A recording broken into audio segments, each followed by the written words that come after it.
Baik, Assalamualaikum warahmatullahi wabarakatuh. Saudara saya sekalian, kita bertemu lagi sekali di Majlis Ilmu. So, apapun, saya mendoakan anda semua dalam keadaan sihat walafiat, dan semoga mendapat berkat dan juga dapat dari sudut kesihatan bertambah, orang kata apa, melazimkan diri, dah menjadi kebiasaan, lebih kuat, lebih bersemangat, dan kita teruskan beramal. Boleh? Saya nak bagi definasi topik pada petang ini, iaitu mati mengejut. So kita kena ada definisi mati mengejut melalui sudut medical, ya, melalui sudut sains. Kita faham bahawasanya ramai sekarang yang dah kadang-kadang bertanya-tanya bila berlakunya sesuatu yang memang sukar you percaya, sebab you baru jumpa dia je 2 hari lepas, pergi, katakan bukan bulan puasa, pernah berlaku kan, kita baru mengopi dengan dia atau mengetih dengan dia baru 2 hari lepas ataupun sehari lepas, semalam jumpa kat surau katakan, pagi ni dapat teks mengatakan dia dah tak ada. Pernah dengar cerita macam tu? Selalu kan. Dan kadang-kadang kalau peringkat umur 60-an ke atas ni kita boleh faham juga. Tapi yang 20-an, yang 30-an, macam mana cerita tu? So kalau boleh saya kupaskan kepada anda, sebab anda yang ada anak, ada cucu semua tu, kita kena berhati-hati. Cuma petang ni saya tak cover pediatrics lah, ya. Pediatric tu agak complicated sikit. Ada orang panggil mati caught death, maksudnya mati waktu dilahirkan ataupun mati waktu di dalam, orang kata, buaian, maksudnya lah, ya, masa dia tengah tidur boleh meninggal, tu babies. Tapi yang kita risau, mengapa saya pilih topik-topik macam ni, sebab saya dapat 3 kes dalam bulan lepas ni saja, yang kawan sendiri, salah seorang daripadanya, sebab terlalu rapat, so bila dia teks, tak macam kawan you, dia teks, so kita nampak nama dia, so kita tengok lebih kurang, lepas tu kita tengok ada kata apa orang panggil, macam bapak saya meninggal, gitulah tulisan dia. So okey lah, lepas tu doakan gini.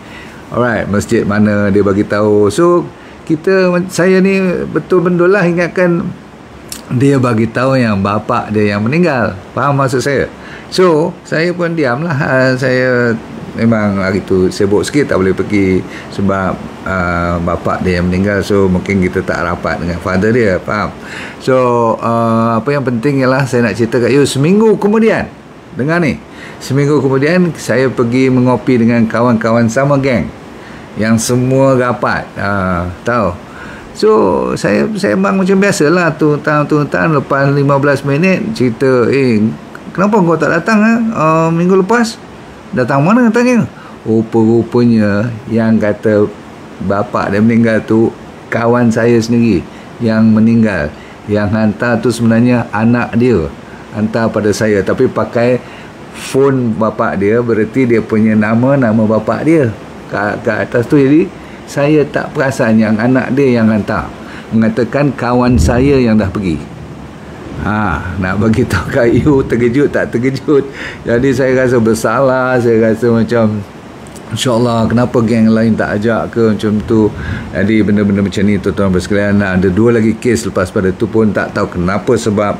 Jadi definisi mati mengejut, dengar, ialah mati yang tidak diduga, 1. Nombor 2, dia fatal. Fatal maksudnya dalam masa 1 jam lepas mendapat gejala ataupun mendapat tanda, kalau ada tanda. Tetapi ada banyak kes yang orang kata mati mengejut ni, orang tak sempat tengok tanda. Bahkan orang public macam kita, kalau sama-sama geng kan, bukan doktor ke atau bukan medical personnel, kita bukan perasaan pun, betul tak? Dan dia pun tak boleh cerita sebab dalam masa sejam semua ni begitu cepat, begitu mendadak sekali, sampaikan you tak sempat nak kata apa-apa, nak teks pun tak boleh. Faham tak? Dan dia ni mestilah berlaku, definisi mati mengejut ni, dia mesti dalam sejam tu tak ada sempat nak hantar pergi ambulans ke sampai 5-10 jam, 2-3 hari, tak. Meninggal tu tak dikira mati mengejut. Mati mengejut ialah 1 hour dalam keadaan yang kalau nampak tak nampak pun. Dan orang-orang ni selalunya mereka adalah sihat walafiat. Kalau you selalu tanya, kemungkinan dia ada, dia tak cerita ke, tetapi selalunya kita tahu dia tak pernah masuk hospital masa tu lah kan. Dia tak ada sakit-sakit seperti, kalau ada blood pressure tu lain lah, kalau ada diabetes ataupun obese. Tapi you nampak dia macam okey je, faham tak? Tak pernah nampak penat dan sebagainya. Inilah kes-kes yang diiktiraf sebagai mati mengejut. Siapa pernah ada kawan yang mati mengejut, sila teks kat situ nak membuktikan kita ada kes ni yang ramai dan sebenarnya banyak yang meninggal, cuma kita tak tahu punca resminya. Baik, kita habiskan cerita dengan perkataan tak tahu dahulu. Memang dalam sudden death, mati mengejut ni, doktor dah check semua pun dia tak ada punca-punca yang saya nak cerita 5 ni. Boleh meninggal, maksudnya tak tahu langsung, doktor tak tahu, pakar semua tak tahu, scan apa pun, buat autopsi pun tak jumpa apa-apa, tahu meninggal je, ada. Yang ni memang Tuhan dah janjikan ajal lah, yang telah ditulis di Lauh Mahfuz, betul. Antara 5 yang kita tak tahu misteri Allah, antaranya ialah ajal, betul. Tak satu saat lambat, tak satu saat awal, di mana saja. Dan lagi 4 tu seperti rezeki, jodoh, apa lagi ya, anugerah dan nasib kita. Itu semua pun dah ditulis, tetapi kita tak tahu, menjadi misteri Allah SWT. Jadi sonoknya kita cerita ni bukan sonok macam mana kita kena prihatin, dan kita kena belajar secara bersungguh-sungguh. Soalnya ialah kematian itu pasti. Itu maksud saya. Cuma di Malaysia ni ada satu kes yang paling tinggi, selain daripada kes-kes penyakit ataupun gejala-gejala yang saya nak cerita ni, iaitu namanya accident. Rupanya accident cuma lebih kurang nombor 2, nombor 3 je antara penyebab utama kenapa orang mati mengejut. Tapi kita tak pakailah accident tu sebagai salah satu sebab kot, betul tak? Ataupun you nak masuk juga, kalau masuk dah jadi 6, saya nak bagi 5. So kalau you nak masuk yang ke-6, accident. Sebab accident ni 18 orang satu hari minimum meninggal. 18 orang meninggal, berarti kalau dia statistik yang ditulis pada 2021 kot ni, 2 tahun lepas punya statistik ni, mengatakan 11 orang daripada 18 ni semua motosikal. Berarti anda yang bawa motosikal tu tolong berhati-hati, especially kalau inilah, saya tengok yang Grab ataupun Lala Move semua ni, berhati-hati, jangan laju sangat ya. Faham maksud saya? Setiap 1 jam 20 minit seorang meninggal disebabkan oleh accident. Tapi yang kita nak fokus hari ni ialah penyakit ya. Tahu ke tak tahu, kadang-kadang memang dia datang serta-merta. Contoh, nombor 1, ready? Saya bagi tahu ya. Nombor 1 ialah dipanggil arrhythmia ataupun irama jantung dah lari, dah tak betul. Itu adalah penyebab utama, termasuklah dia panggil heart attack, dan satu lagi termasuklah heart failure. Jadi tiga-tiga ni merupakan punca utama. Dengar lagi sekali, cardiovascular disease maksudnya penyakit kardio. Kardio tu jantung, dan vascular maksudnya dia punya pembuluh-pembuluh darah yang bergandingan dengannya. Kalau rosak atau ada sesuatu yang blok, masa tu lah akan jadi gejala dalam masa 1 jam. Saya yang dimasukkan tadi macam lebih kurang macam heart attack jugalah, cuma dia tak sempat nak buat apa-apa sebab dia dah sakit dada masa tu, dan dia pun tak sangka sebab dia tak pernah kena. Okey, nombor 1. Nombor 2, dia selalunya kesedaran dia, maksudnya dia pitam tak pitam, tetapi selalunya sampai pitam. Jadi sakitnya tak nampak lagi dah sebab dia dah pitam. Ataupun speech dia, you duduk sembang-sembang dengan dia, kalau you tengok dia dah tak boleh bercakap, selalunya dia ada masalah aphasia. Dia faham apa you cakap, tetapi dia nak keluarkan jawapan dah tak boleh. Kalau belajar CPR, tahu tak, belajar pump tu, you kena bersedialah. Ataupun kalau setengah-setengah bangunan besar-besar, ataupun kat airport, kat station apa, di zaman moden sekarang, bandar besar dah ada dia panggil auto external defibrillator. Defibrillator ni adalah untuk dia tekan ganti tangan kita, tapi dia pakai dengan gadget, pakai dengan inilah mesin. Letak aja, tekan dia punya button tu, dia akan tendang sendiri ataupun dia akan pump sendiri. So tuan-tuan sekalian, anda kena tengok speech dia. Lepas tu tengok, kadang-kadang dia boleh, kalau peringkat yang tak begitu serius tapi hampir nak mati juga ni, dia punya tangan dah long lie, dah lesu, dah macam stroke. Memang stroke lah. Okay, sebab ini ada berlaku sesuatu kat otak dia. Lepas tu dia punya, kalau boleh bercakap pun, dia dah bunyi macam you tak faham apa dia kata. Selalunya lebih kurang macam ni. Kalau you pegang tangan dia, nak tarik pun dia dah tak boleh pegang tangan you. Dia terlepas tangan you. Faham? Ni antara beberapa gejala yang you dapat. Apapun you kena, kalau ada adik-beradik dia kat situ, cepat-cepat you tanya dia ni diabetik ke apa atau tidak. Sebab apa, ramai orang yang boleh juga nampak macam nak kena heart attack ni, rupa-rupanya dia hypoglycemia. Pernah dengar?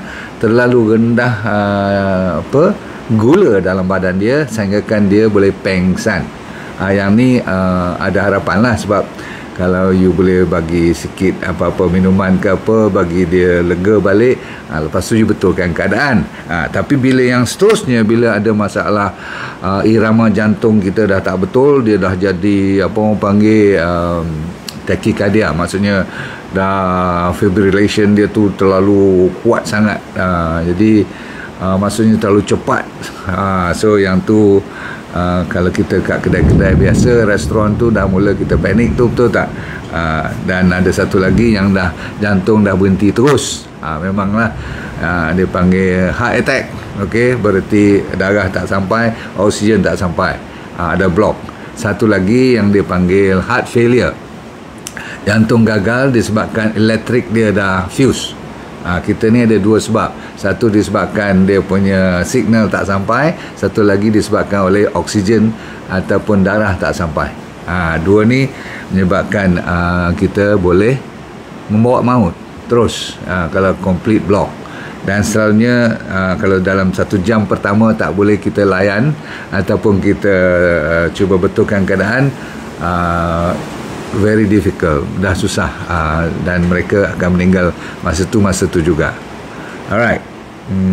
Kalau dia survive, kalau dia boleh lagi bertahan, maksudnya masih lagi hidup, selalunya 4 jam kemudian tu pun dalam keadaan kritikal. So 1 jam pertama, kalau tak lepas, goodbye. 4 jam kemudian, kalau tak dirawat dengan rapi, cepat, sebab tu ambulan you kena bagi jalan kat dia, sebab dia perlukan 4 jam pertama tu nak dibetulkan. Itu pun kira dah lambat sebenarnya. Kalau survive pun, kalau dah selamat pun, mungkin ada kesan sampingan yang dahsyat-dahsyat lah, seperti stroke dan sebagainya. Jadi nombor 1 ialah, saya kata apa tadi, masalah jantung utama sekali. Right, sebab itulah you kena check jantung you ataupun keadaan jantung you setiap setahun sekali. Pergi buat medical check up. Kalau suruh doktor buat ECG ke, check you punya darah semua complete dengan, kalau perlu buat scanning, buat scanning. Sebab apa? Kita nak clearkan dahulu. Kalau Tuhan dah kata sampai waktu tu, lain cerita. Okey, nombor 2 ialah masalah intracranial. Maksudnya intra masuk dalam, cranial maksudnya otak. So intracranial, apa saja yang berlaku dalam tu disebabkan ruangnya sempit. Tahu tak? Dia punya otak kita ni dengan tengkoraknya dia mampat sangat, ataupun dia orang panggil apa, tak ada space left. Kalau sikit-sikit berdarah pun, kalau dia dah mula menekan tu, itu yang jadi stroke tu. Tu tak, dah block. Kalau kanan, jadi tangan kiri kadang-kadang sampai semualah, sebelah badan out. Kalau kiri, kat otak kita ni, kanan kita out, dia cross kat sini. Okey. Tapi kadang-kadang sampai semua pun boleh kena juga. Kalau kes-kes yang ada hemorrhage, ada perdarahan, ataupun orang panggil orang panggil apa, pecah pembuluh darah tu. Okey, bila dia pecah tu, bak kata kasarnya meletup lah, dia burst. Jadi bila burst ni memang cepat sangat dia menekan, dan kalau dia sempat you selamatkan, nak kena operate dan sebagainya tu, you bayangkanlah nak tebuk lubang tu macam mana, berapa jam dan sebagainya. Kemungkinan kena buat sesuatu, doktor boleh tolong pakai pun tak cukup. Pasal apa? Kat dalam tu dah mula tekan, sebab itulah meninggal dunia juga, sebab terlalu kuat dia punya tekanan. Dan kadang-kadang tempat-tempat dia tekan tu terus sampai ke apa, blok habis, tak boleh sampai signal untuk jantung dan paru-paru lagi out. Betul? Alright, so tuan-tuan sekalian, intracranial ni antara sebab utama juga, nombor 2. Okey, yang ni yang saya kata kalau baik pun you akan jadi stroke, kes angin ahmal yang serius sekali, bukan stroke yang sikit-sikit ya. Baik, nombor 3 ialah disebabkan pulmonary embolism. Ni yang you dengar dalam paru-paru kita, boleh ada blood clot, boleh ada pembekuan darah yang datang dari sekian-sekian kawasan yang selalunya contoh, sebab tu orang kata kalau naik kapal terbang atau kita duduk dalam kereta api, perjalanan jauh lebih pada 4-5 jam tu, kaki tu kena bergerak selalu. Kenapa? Sebab kat situlah boleh timbulnya benih pembekuan tu kecil dulu, tapi bila dia naik, dia berkumpul-kumpul, dia naik sampai ke paru-paru, dia sangkut. Bila dia sangkut, you tahu sangat-sangat. Sebab kalau paru-paru tidak boleh berfungsi, apa jadi? Jantung kita lock, jantung shutdown. Sebab dia tak boleh bekerjasama dengan paru-paru. Selalunya inilah menyebabkan pun juga membawa pada mati mengejut, sebab dia jam. Bayangkan paru-paru dengan jantung tak menjalankan tugas masing-masing, Masya Allah. Semua disebabkan oleh pulmonary embolism. Perkataan embolism tu maksudnya dia bergerak, pembekuan darah tadi tu dia boleh sangkut. Tak semestinya darah saja yang boleh blok, kadang-kadang macam bubble pun boleh juga. Okay, tetapi dalam kes-kes macam ni selalunya disebabkan oleh deep vein thrombosis dalam cuff ataupun ni anak betis kita ni, belakang betis kita ni, dalam tu dia boleh orang panggil apa, ada trombosis, ada pembekuan darah, dia naik ke atas. Nombor 3, ramai yang telah mendapat manfaat dari DND 369 Sacha Inchi Oil. Pastikan DND 369 Sacha Inchi Oil yang original hanya dari DND. Dapatkan daripada dropship sah DND. Nombor 4 yang saya tak mau sebut nama antara 3 kawan saya tadi tu. Seorang kena kat otak, yang dipanggil aneurysm. Seorang lagi di bahagian dada, betul-betul keluar daripada aorta. Pernah dengar aorta tak? Kita semua ada satu pipe yang paling besar, bila keluar daripada, pertama kali dia keluar daripada jantung, itu namanya aorta. Yang di pump tu bila keluar, ni yang nak blood pressure tak blood pressure ni, bila lepas pada aorta tu, selalunya kawasan ni dia ada kes yang dinamakan aneurysm. Aneurysm ni maksudnya disebabkan mungkin dia terlalu kuat pump ke, ataupun blood pressure terlalu tinggi ke, ataupun kadang-kadang dia nak pecah. Bila dia pecah ni, dia kembang macam balun, lama-lama mula-mula dia boleh tahan, lama-lama dia dah mula tak tahan, dia akan pecah. Bila pecah berlaku kat bahagian dada, macam pipe di bawah tanah di tepi jalan kita yang besar, the main pipe tu, bayangkan dia pecah dan you tak nampak. Sebab apa? Kalau pipe di bawah tanah tak nampak sampai tanah tu dah jadi lembik ataupun nampak basah, lembab, itu pun kalau orang perasan. Betul tak? Bayangkan kalau kat dada kita ni, you nak tengok macam mana, sebab dia dah pecah. Darah berliter-liter yang dah keluar daripada pembuluh darah kita, maka kita tak ada lagi darah sebenarnya, terlalu kuat, terlalu besar, maka meninggal. Sama juga kalau aneurysm tu berlaku, saya kata apa, kat otak ni kan, memanglah tak ada pipe yang sebesar aorta kat otak, tapi satu utas saja, tak payah banyak. Kapilari pun kalau dah orang kata apa, burst kat otak ni, cukup. Jadi tuan-tuan sekalian, aneurism ni adalah salah satu daripada masalah yang bila dah meninggal orang cek baru orang tahu, kata dia adalah antara punca utama. Baik, last nombor 5 ialah ni luar daripada kebiasaan you dengar, tapi kadang-kadang berlaku seperti epilepsi. Orang yang ada tapi ini saya kata tadi, sepatutnya you dalam keadaan sihat walafiat baru diiktirafkan you sebagai mati mengejut. Tapi kalau you ada penyakit, tak dikirakan mati mengejut. Mati itu disebabkan penyakit, itu luar. Cuma disebabkan epilepsi ni, kadang-kadang dia datang, kadang-kadang dia tak datang lama dah, dan orang lupa, orang tak tahu. Itu pun boleh, kalau dia attack balik dalam masa epilepsi tu, boleh meninggal. Itu maksud saya. Sama juga macam kes asma. Asma juga boleh meninggal secara mengejut, tetapi sebenarnya dia dah ada asma. You pernah dengar kan banyak termasuk kalau ada artis-artis kita pun yang asmatik yang meninggal, disebabkan mereka dah ada asma. Itu saya cuma bagi nasihat, kalau siapa ada asma, berhati-hati, jaga perubatan betul-betul, jaga kesembuhan, jaga kesihatan. Sebab kalau dia attack katakan luar negara, kat dalam hotel, you sorang-sorang, itu yang bahaya. Ada lagi kes-kes kalau you ada sejarah tumor ataupun kanser. Sebab tu saya selalu berhati-hati nak cerita pun kena lapik cakap, sebab saya pun bekas pesakit kanser. Kalau kita ada kanser yang belum baik, kadang-kadang itu yang kita tahu. Tapi yang saya cerita ni tumor atau kanser yang kita tak tahu, ataupun dia dah ada kat situ, sepatutnya dia tunjuk gejala dulu. Dia tunjuk bengkak ke, demam ke, tak lalu makan ke. Kadang-kadang dia tak tunjuk apa-apa, tahu sampai-sampai dah dia bantai kata liver, ataupun dia dah menekan kita punya jantung ataupun paru-paru. Pernah dengar cerita macam tu? Dia block macam-macam, kadang-kadang boleh membawa maut juga. Ada sikit lagi kes yang pelik-pelik, seperti kalau kromkong kita, kalau ada sebarang infection, ada keradangan apa-apa, kadang-kadang you rasa normal je, sakit tekak je kan semua tu. Tapi ada sesuatu seperti Haemophilus influenza semua tu, pernah dengar kan? Dia macam biasa je, umumnya sikit demam pun tak payah ambil Panadol, you boleh tahan je.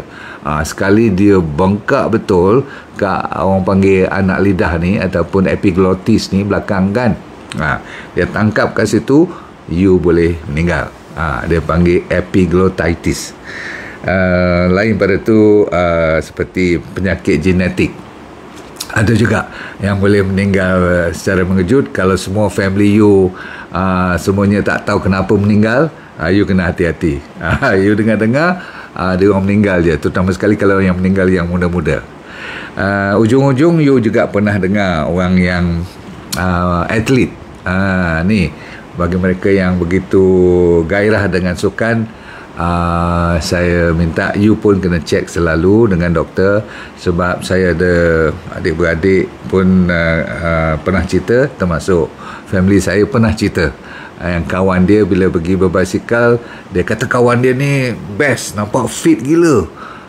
Tapi papa tengok-tengok dapat teks, dia dah goodbye. I'm talking about yang duk hari Ahad, hari Sabtu tu, yang buat 2-30 km you nak jarak jauh tu. Bukan saya kata you jangan bersukan secara serius, tetapi berhati-hati. Orang yang tak serius tapi bersukan saja lebih selamat daripada yang serius bersukan yang kompetitif. Faham tak? Yang nak cepatkan waktu dia lagi, timer dia pakai semua tu. Yang tu berhati-hati. Terutama sekali kalau you ada penyakit jantung yang tak didetect awal. Kan kadang-kadang penyakit jantung seperti valve, seperti cardiomyopathy, jantung kita dah besar sebenarnya, kita tak sedar pun. Lepas tu you pergi pula jadi katakan footballer ataupun triathlon and all that, you can get into trouble. So berhati-hati lain pada tu, sampaikan ada nama Japan ni, Pokuri Death Syndrome. Sampai ada satu medical condition di mana anak-anak muda yang tak ada pernah sakit apa-apa, tahu-tahu meninggal aja. Ini dinamakan Pokuri Death Syndrome. Dan selalunya orang suspek dia because of atherosclerosis, maksudnya lekatan-lekatan plak yang terlalu banyak sangat, lemak yang tak boleh kita keluarkan dalam badan. Contoh. Baik, cukup dulu. Saya ingatkan diri saya, semoga kita banyak berbekalkan secukupnya untuk bila-bila masa Tuhan nak ambil, dia akan ambil. Sebab tu saya diperingatkan dan saya mengingatkan diri saya dulu, bekalan yang paling bagus, kata orang-orang yang bijaksana, ialah solat, zakat, puasa, lepas tu amalan-amalan yang baik seperti memberi ilmu macam ni. Maka you tolonglah kongsi ilmu ni kepada orang lain. Hari ni saya buat ni dengan lebih terasa sebab kawan saya pun dah pergi, saya tinggal apa lagi. So bila saya mengajar you, kongsi dengan you, saya minta you pun share, sebab you pun kena tambah bekalan-bekalan apa lagi yang boleh lain bertiga tu kan, ilmu yang boleh dimanfaati, lepas tu amal jariah dan anak yang boleh mendoakan kita. Betul? So jangan lupa, apa pun supaya kita tak mati mengejut, ada 1-2 nasihat medical, iaitu jangan lupa kepada istirahat. Nombor 2, jangan lupa kepada tidur. Nombor 3, jangan lupa kepada D&D diet kalau membantu. Dan last kali, jangan lupa malam adalah untuk beristirahat dan siang untuk mencari rezeki. Itu saja, saudara-saudara sekalian. Jangan lupa, orang kata apa, mati mengejut ni boleh datang bila-bila pun. So saya nak you dan saya daripada hari ni ingat memingati. Kalau fikir-fikirkan balik, we do not know exactly when, betul tak? Dan jangan you sangka kalau you muda, you tak boleh pergi dulu. Kadang-kadang anak-anak muda ni dia terlupa diri. Kita yang tua tu memanglah no choice. Assalamualaikum warahmatullahi wabarakatuh. Semoga hidup anda bahagia di dunia, ya, dan akhirat syurga. Dan kita senyum-senyum semua, jangan serius sangat walaupun saya cerita ni benda-benda yang serius, ya. Dan ujung sekali ialah kita kena let go and feel good all the time. Assalamualaikum warahmatullahi wabarakatuh. Bye.